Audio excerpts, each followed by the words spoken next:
Hey guys, in this video I will show you how to fix ChatGPT account has been deleted or deactivated. Alright, so let's begin. So in order to reactivate or fix a deleted or deactivated ChatGPT account, you have to follow these steps. First, open the web browser you normally use to access ChatGPT. For example, you can open Google Chrome. Once the browser opens, click on the three-dot icon at the top right corner and select History.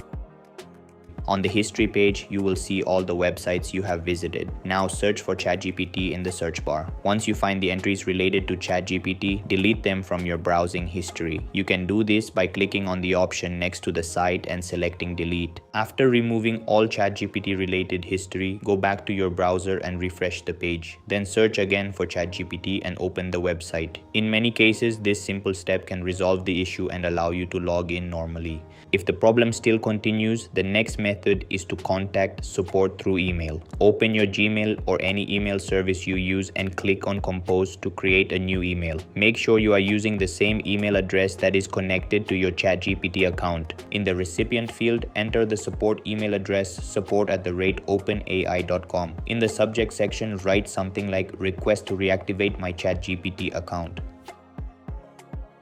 In the message section, explain that your ChatGPT account shows as deleted or deactivated and request help to restore it. Also include your name and the registered email address associated with your account. Once everything is written, click send. After that, you just need to wait for the support team to review your request and respond. And that's it. So that's basically how you can fix ChatGPT account has been deleted or deactivated. So that's all for this video.